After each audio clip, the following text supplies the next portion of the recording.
তাআলা হাদিস শরীফের মধ্যে ঘোষণা করেছেন, লা ঈমানা লিমান লা আমানাতা লাহু,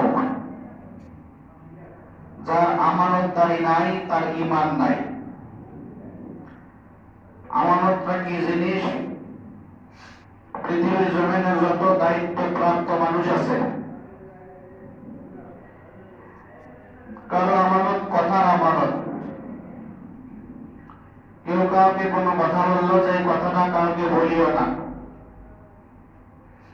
কিন্তু কথা বলার সাথে সাথে অন্যজনের কাছে সেটা লিক করে দিয়া তার মান সম্মানের হানি করা, এই যে কথার আমানত।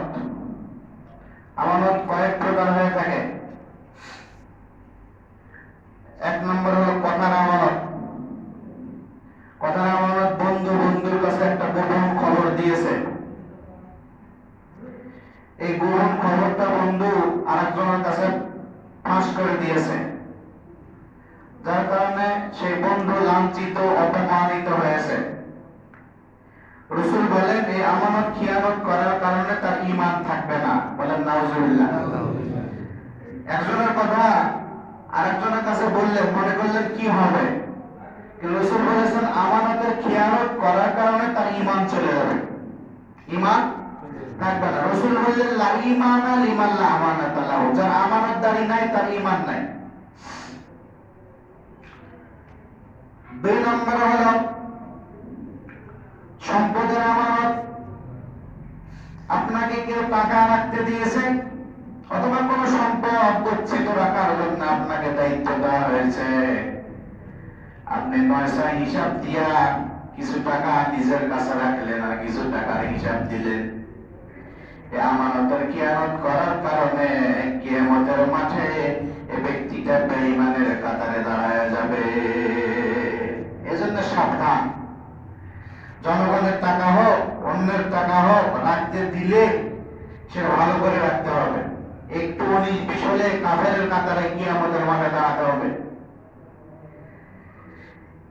৩ নম্বর আমানত হলো চরিত্রের আমানত। এই চরিত্রের হেফাজত করার জন্য আল্লাহ নির্দেশ দিয়েছেন, নিজের স্ত্রী ছাড়া অন্য যে কোনো পন্থায় নিজের কামবাব প্রকাশ করা, নিজের চরিত্র হরণ করা, নিজের চরিত্র অন্যের কাছে বিলিয়ে দেওয়া, সামান্য ১০ মিনিট, ১৫ মিনিট, আধা ঘন্টার সুখ শান্তির জন্য হারাম পন্থায় যৌনচারে লিপ্ত হওয়া, এটা হলো চরিত্রের আমানত। এই আমানত আল্লাহ হেফাজত করার জন্য বলেছেন। এই আমানত খিয়ানত করার কারণে কিয়ামতের মাঠে আল্লাহ তাআলা বেঈমানের কাতারে মানুষগুলোকে দাঁড় করায় দেবে। এই ৩ প্রকার আমানতের কিন্তু একটাও সহজ নয়। কথা বলেন, ৩টাই কিন্তু খুবই কঠিন। ১০ টাকা একজনের কাছে রাখলে ওটা কিছুদিন পরে দেখুন ৫ টাকা হয়েছে, এরকম হয় না? কথা তো আরো বেশি। একটা গোপন কথা বলতে চাই, বলেন, বলা শেষ, কিছুক্ষণ পর ওটা ফাঁস হয়ে গেছে।